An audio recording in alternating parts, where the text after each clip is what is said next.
Hey everyone, welcome back to the channel. Yes, you read that title right and you clicked on it. We're doing a before you buy on the Apple Vision Pro. Definitely not our best idea, I would say, but at the very least, we thought it would make for an interesting conversation in this video. So, long story short, this thing technically isn't really designed for gaming, but we wanted to approach this from the perspective of a video game person, not a tech reviewer or anything like that. As much as we love those guys, we just play games. So, we've been messing with this to see what you can actually do, what this thing is capable of. And I do want to set the biases up front. This does have an uphill battle from the start. Specifically because I'm a VR user, I love VR gaming. I've been around since the original Oculus Rift, got that day one, and I've been checking out the tech consistently since.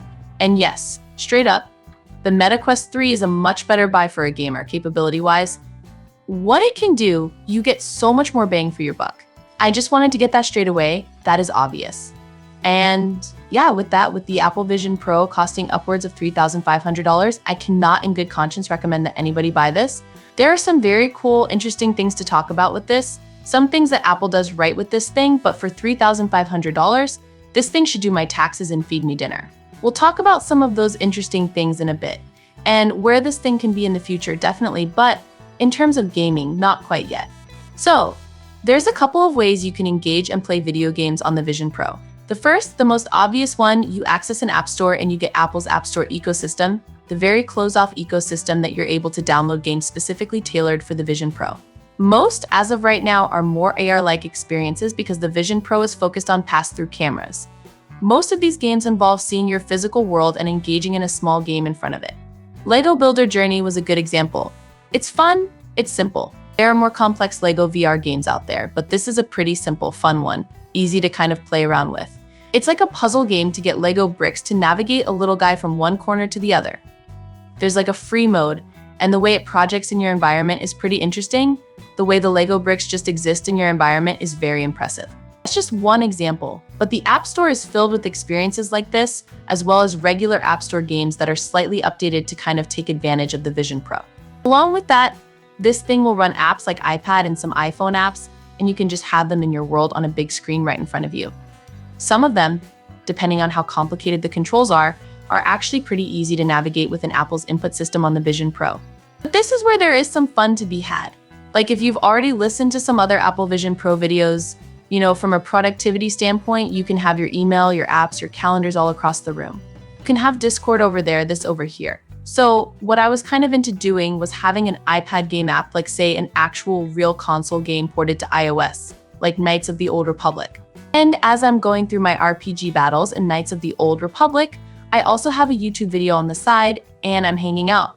This is where the device is very cool, and I'm able to do that, thankfully, because this thing does accept Bluetooth pairing. So you can pair up a Bluetooth controller with it, Xbox or PS5 or whatever. Because at the end of the day, the Apple Vision Pro is kind of like a computer. It has storage, it has Bluetooth settings, it has some basic capabilities. It's still very closed off. But again, the fact that I could pair a controller to it and get gaming somewhat was pretty interesting. A couple of games out there that are full-on VR experiences, but it's still very early. One game you can buy on the App Store that is not a port, it is an actual Vision Pro kind of total VR game, is Proton Pulse. And I bring this one up because this actually has roots in early VR games back when the Oculus was like DK1, DK2 demoing stuff.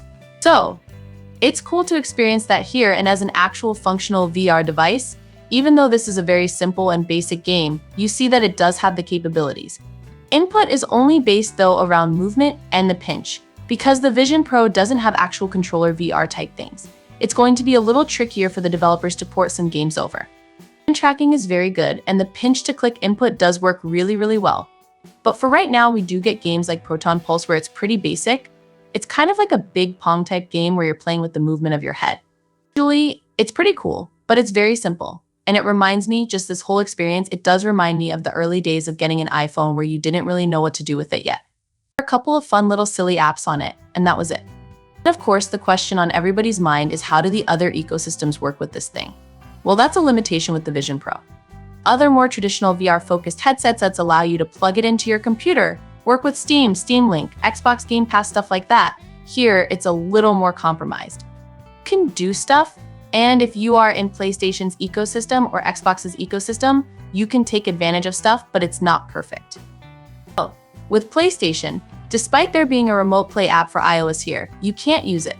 What you have to do is if you have a MacBook, remote stream that MacBook or Mac computer to have a display, and then from there, you would use the macOS actual remote play app that Sony offers. And yeah, you technically get a similar experience to remote play, but again, you have to have another Mac device. Despite this being a $3,500 computer, you still need another at least $1,500 MacBook or computer in Apple's ecosystem to be able to take advantage of something like that. And when you're playing it, it's remote play. It's not perfect. You guys know my thoughts. I prefer to not play games that way, especially with more intense action-focused games. It's a little trickier. It's the Tony Hawk test somewhat. I was able to get some combos, but remote play is remote play. It all depends on your connection and the quality, and the latency is going to go up and down. An Apple Vision Pro problem, that's the streaming.